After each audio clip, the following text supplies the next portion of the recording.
How's it going, Jets fans? My name is Alex with my co-host here, Ryan Moran. Today we're discussing the second day of padded practice for this New York Jets team, some minor injuries to discuss, and some big performances to take away from today.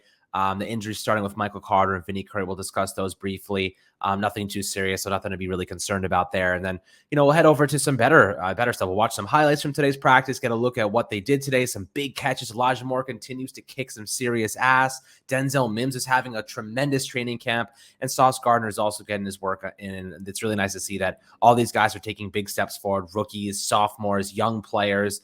A lot of stuff from Zach Wilson. Said some really good, valuable stuff we'll share with you guys, of course. Hope you guys are having a fantastic day. Another great practice for the Jets team. Before we dive into the good stuff, Ryan, how you doing today, my friend?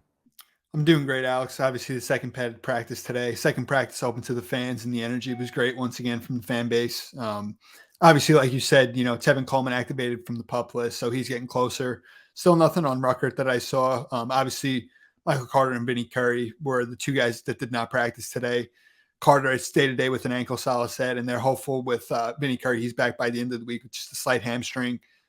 George Fant, the first two reps in 11 on 11, he got some work, so that's definitely good progress. I mean, the first preseason game is going to be here before we know it in 10 days. And you'd really like for him to start to get some work and really allow this first team offense to go out there and be efficient in the preseason. It was a really good day, I thought, for Zach Wilson. He was spreading the ball around. Definitely starting to see this 1-2 punch of Elijah Moore and Garrett Wilson come together. I mean, they were both stars in practice today.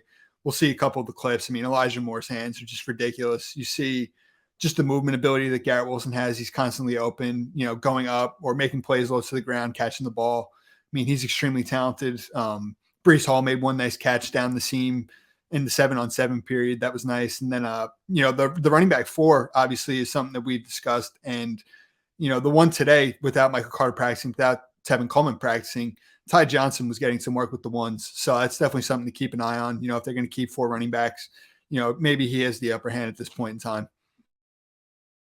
Yeah, maybe he does. And, just to recap a couple of the minor injuries here, Michael Carter has a minor ankle injury, so nothing to be serious or concerned about. Probably just, take it easy, do some individual stuff the next couple days. He was dressed and, kind of on the field, but wasn't doing much today, which provides a little bit more reps for Breece Hall to get more installed into the offense. And you have Zonovan Knight and some other good running backs, and Ty Johnson, he's back. Also Tevin Coleman was activated, I believe, today. So there's a couple of guys coming back. Michael Carter is an established guy. He's a starter. He'll be splitting reps with Breece Hall most likely. So it gives an opportunity for some of these other guys to get on the field and hopefully showcase some good stuff and make the roster, or at least, retain a roster spot in the practice squad or whatever it might be. So nothing too serious there. And then Vinny Curry is a minor hamstring injury, nothing crazy. Should miss a couple days. Of course, he's another veteran, so we don't really have to worry about him. He's got a spot pretty much locked up as well. And then some guys obviously making the comeback. Mekhi Becton looked good today. Apparently, this was one of the best practices that they've seen from him. He was throwing up all over the field because he was really gassed and was definitely a little bit overwhelmed from the heat and the humidity today in Florham Park. But I'll tell you what, it's nice to see him. He's a big guy. Zach Wilson was essentially like, somebody asked Zach Wilson today and was like, oh, like the weird little things they have on their heads these days. I don't know what they're called, but like those little, Yep. what I'm talking about? Those the padded things to kind of help mitigate concussions and brain injuries. Essentially, someone was like, can you see over their heads with those things on? And he's like, you can't even see over Mekhi Becton anyway, so that doesn't make any difference, which I thought was pretty funny. But, Becton's been really getting the work in. He's been pushing himself, trying to get his weight down a little bit. The athleticism a guy of that size has is unparalleled. You're not going to find someone that big with that type of mobility as a run blocker. That you just run behind him and the guy will take out 3 guys on his own. As a pass protector, getting around him is difficult enough. And then you have a guy with his speed and the feet and the foot movement and the mobility he has. Like, holy shit, man. It's like, it's like running behind a freaking train. So we expect a lot from Mekhi Becton, but he's got to get the stamina up, which he's working diligently at. What are your impressions of him so far and the progress he's made? It seems to be very, very good. Oh, definitely. It's key. And I think with Becton, the talent's there. You just hope that he's, feeling good, feeling confident. He's continuing to just win this coaching staff over, which I think for him is really everything because, like you said, the physical and the athletic combination is undoubtedly there, and it's pretty special with him. So that's definitely good to hear that, he's continuing to build and get good work in. Hopefully, like I said, we get Fant back here shortly, full go. Obviously, it was only 2 reps today, and, that first preseason game will be here soon. Denzel Mims again made some big plays, had a couple of impressive catches. He was even getting some work early on special teams. So I think it goes to show you that they really do want to carve a roster spot out for him as a depth player. And, look, just continuing to make the most of his opportunities in the passing game is going to go a long way. 2 veterans offensively before we take things to the defensive side of the football. I thought Joe Flacco had another strong practice. He can really still let it rip. And CJ Uzomah as well definitely made some plays. And you're seeing his impact at the tight end position early on here. Yeah, Denzel Mims is interesting because you look at Robert Saleh coming from that Shanahan offensive system, and I know he wants to build a strong running game. Like, that's what he wants. He wants to install a strong. And Mike LaFleur, look, a very good coordinator. He is going to really maximize these players' strengths. But Robert Saleh comes from a system that focuses on dominating on the ground, which then turns into play action and then turns into a successful passing game.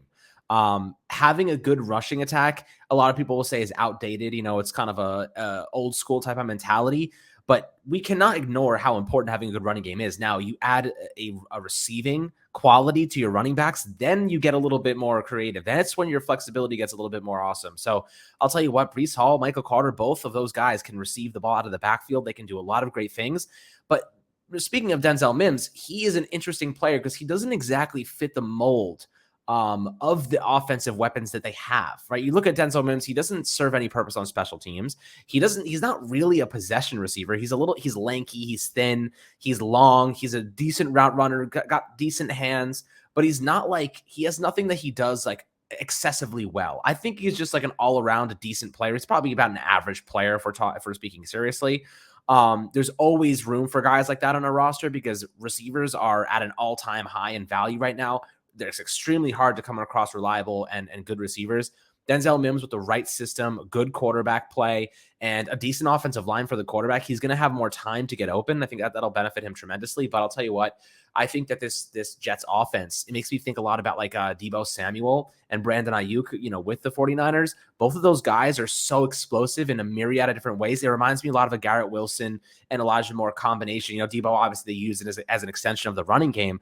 But the ability for those guys to catch the ball in space and make things happen on their own, the manufactured production, they do a lot of stuff after the catch. Reminds me a lot of Ayuk, reminds me a lot of Deebo Samuel. And Elijah Moore is capable of that. You'll see in the clips we're going to watch in a second here. And then Garrett Wilson is unbelievable after the catch as well. I think those two guys, those are the focal points of your offense. Breece Hall is going to be awesome. Michael Carter is going to be awesome. But Elijah Moore and Garrett Wilson are going to be the focal points here. And I kind of stand by that because of how the system when 49ers use. And I think Robert Saleh does want to install that similar mentality, just having those guys on the field that just can blow it up, just electrifying playmakers. With that being said, let's jump into some of these clips here because I do think you guys are going to enjoy some of them. Elijah Moore obviously had a tremendous day. This catch was ridiculous, seeing it up close. I cannot wait to draft him. Cannot wait to draft this guy on my fantasy football team. I picked him up off the waivers last year, and wow, I'm just gonna watch this one more time because of how just insane it was. But this guy just carried me to the postseason during the latter portion of the year when I had a couple of injuries. He's just a good player. Great route runner, create separation. You're seeing him and Zach connect there all the time, man. This is the one-handed fade again. His hands are just so automatic. Oh, what? Look at that throw. Let's take a look at that throw though. Back shoulder throw. When you have your quarterback throwing back shoulder passes, is this Zach? I can't tell from the smoke. That was Flacco. That's Flacco. Even so, man, that's a veteran throw right there. Back shoulder, perfectly placed ball. Only where he was going to get that. No chance that defensive back was going to make a play. Joe Flacco still got the goods, man. He's a good backup. Cool. Still got that strong arm. He does. He's got a cannon. If the offensive line is good, he can stand in there and make a throw. Absolutely. You love to see it. Elijah Moore, man. He's going to be such a star for this team. He's going to be awesome. Such a star. He is awesome. I want to say this is Garrett Wilson over the middle. You see his ability just create separation, go high, go low. He runs right through this one over the middle. You want to know what I like about this route, though? It's hard to see because it's a little far away, but look at this. Look at what's amazing about this route. So some guys in the NFL would tend to travel upfield accidentally, right? They'll keep kind of going upfield and they'll allow that corner more time to get to the ball and interrupt it. Instead, what I like about Garrett Wilson is he comes back to the football, right? Watch what happens when he gets into the break of his route right here. He He gets keeps it parallel flat. with the sideline. He keeps it flat. He even gives him a little bit of cushion, himself a little bit of cushion by getting it flat, but also even going, maybe even dipping a little bit inward, making sure that cornerback has no chance to get that football. That's just great route running, man. Like good football IQ, just great stuff all around. It's really nice to see. And this is This was Braxton Barrios on nice. the sideline. Zach out of Zach the Wilson. pocket. Yep. Beautiful. Whoever filmed this filmed it on a Nokia flip phone, but we'll take it. I mean, this is a great throw right here.